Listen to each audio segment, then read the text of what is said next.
நம்ம பூமி நம்ம தமிழ் நம்ம சேனல். இந்த வீடியோவை லைக் பண்ணுங்க, ஷேர் பண்ணுங்க, கமெண்ட் பண்ணுங்க. அனைவருக்கும் கோபிநாத்தின் அன்பு வணக்கங்கள்.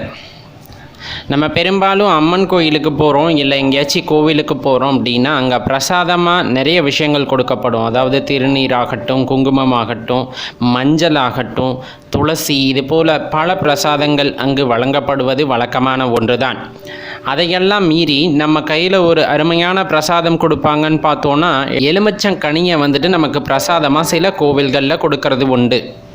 அந்த எலுமிச்சங்கனியானது தெய்வ அருளை பெற்றது அப்படின்ட்டு எல்லாத்துக்குமே நல்லா தெரியும். அதை நம்ம வீட்டில் கொண்டாந்து பத்திரமா வச்சிருக்கலாம் அப்படின்னும் தெரியும். அதில் நம்மளுக்கு என்ன குழப்பம் வரும்னா, அந்த எலுமிச்சங்கனியை அப்படியே வைக்கிறதா இல்லை பயன்படுத்தலாமா அப்படிங்கிற ஒரு குழப்பமானது நமக்குள்ளே இருந்துக்கிட்டே தான் இருக்குது.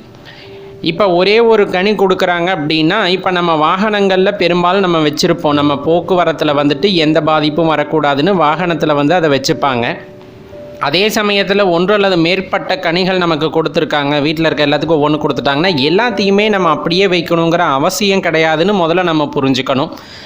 பெரும்பாலும் அது பிரசாதம் அப்படின்னு தான் குறிப்பிடப்படுது. அதனால் நம்ம என்ன பண்ணலான்னா, வீட்டுக்கு வந்ததுமே அதை அறுத்து அதிலிருந்து சாறு பொழிந்து அதை நீங்கள் ஜூஸாக மாற்றி குடிக்கலாம். என்ன ஒன்று பண்ணணுன்னா, அதில் தேன் கலந்து குடிக்கலாம், இல்லை சர்க்கரை கலந்து குடிக்கலாம், தவறு கிடையாது. ஆனால் எக்காரணத்தை கொண்டும் அதில் உப்பு கலந்து குடிக்கக்கூடாது.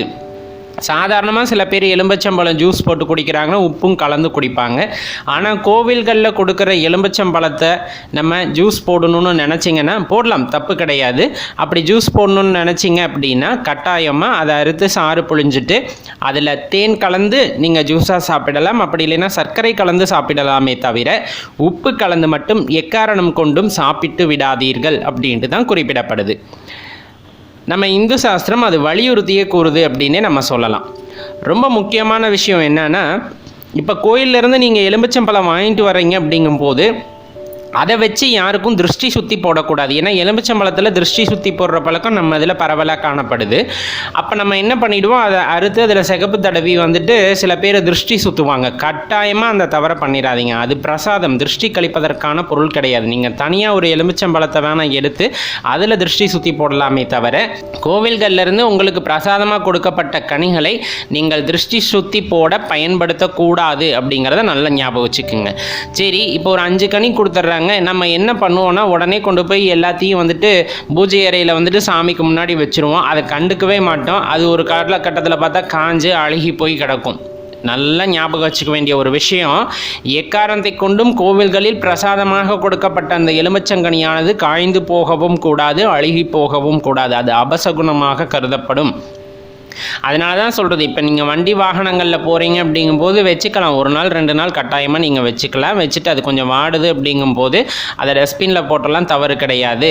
அதே சமயத்தில் நீங்கள் வீட்டில் கொண்டாந்து பூஜை அறையில் வைக்கிறீங்கன்னா கொஞ்ச நேரம் வச்சுருந்துட்டு அதை நீங்கள் பிரசாதமாக சாப்பிட்ருங்க. அதை அப்படியே வச்சு அதில் ஈ முச்சு பூச்சிகள் முச்சு அது காஞ்சி போய் அழுகி போகுது அப்படிங்கும்போது அது அபசகுணமாகவே இருக்கும் அப்படின்னு தான் கருதப்படுது. அதனால் இனிமேல் கோவில்களில் பிரசாதமாக எலுமிச்சங்கனியை கொடுக்குறாங்க அப்படிங்கும்போது அதை சரியான முறையில் பயன்படுத்திக்குங்க அப்படின்னு தான் நம்ம கேட்டுக்கொள்கின்றோம். நன்றி. நம்ம பூமி நம்ம தமிழ் நம்ம சேனல். இந்த வீடியோவை லைக் பண்ணுங்க, ஷேர் பண்ணுங்க, கமெண்ட் பண்ணுங்க.